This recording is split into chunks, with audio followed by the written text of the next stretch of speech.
जय श्री कृष्ण. कशा आहे सर्वजण. चला तर आज आपण शेवग्याच्या शेंगाची भाजी करणार आहे. ते बघा कसे.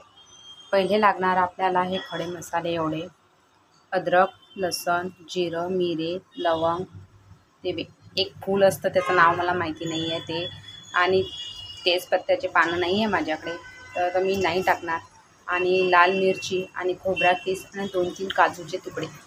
एका भांड्यात आपल्याला शेवग्याच्या शेंगा शिजवायला ठेवायचे आहे. इकडे धने आणि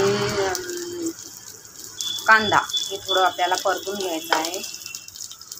थोडासा गरम करून घ्यायचा, म्हणजे भाजून घ्यायचा आहे तो आपल्याला व्यवस्थित लाल होईपर्यंत. नंतर आपल्याला या सर्वांची ग्रेव्ही बनवायची आहे. आता आपण ग्रेव्ही केलेली आहे, मिक्सरमधून काढलेली आहे.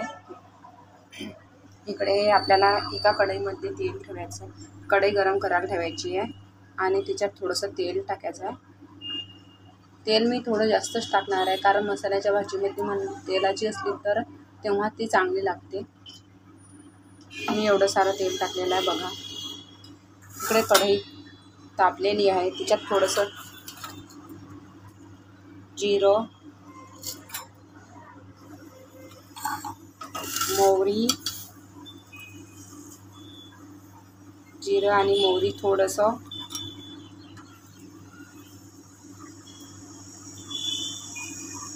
टमाटर ॲड करते मी.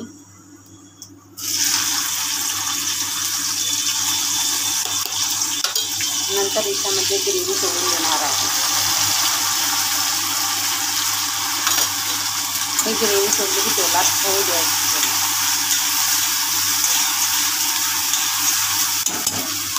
नंतर याच्यामध्ये 1 चमचा हळदी पावडर, 2 चमचे लाल मिरची पावडर, तर 1 चमचा अर्धा चमचाच गरम मसाला टाकायचा, कारण आपण ऑलरेडी गरम मसाला वापरलेला आहे, खडे मसाले. त्यानंतर आपल्याला टाकायची जरूरत नाही आहे. आणि 1 चमचा धनिया पावडर टाकायची. जास्त टाकायची जरूरत नाही, कारण आपण ऑलरेडी मसाले त्याच्यामध्ये घेतलेले आहे, तर आपल्याला मसाल्याची काही जरूरत पडणार नाही. ही ग्रेव्हीला तेल सुटेपर्यंत परतून घ्यायची.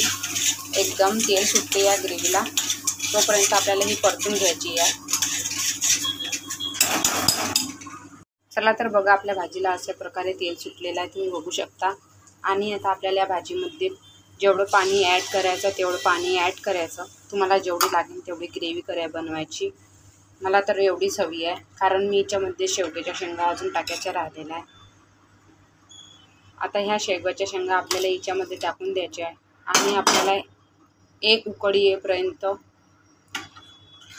त्याला शिजू द्यायचं आहे. थोडंसं पाणी ॲड करायचं, कारण आपली ही ग्रेव्ही फार घट्ट झालेली आहे. चला मग, आपल्या भाजीला उकळी आलेली आहे. आता बघू शकता तुम्ही. आता आपण ज्यात थोडासा धनिया ॲड करणार आहे, संभार म्हणतात त्याला. बघा आता कशी तरी आलेली आपल्या भाजीला, बघू शकता तुम्ही. तेल पण सुटलेलं आहे भाजीला. अशी भाजी तुम्ही एकदा ट्राय करा आणि माझ्या चॅनलला सबस्क्राईब आणि लाईक करा. बाय. जय श्री कृष्ण. कशी वाटली रेसिपी मला कमेंट करून सांगा.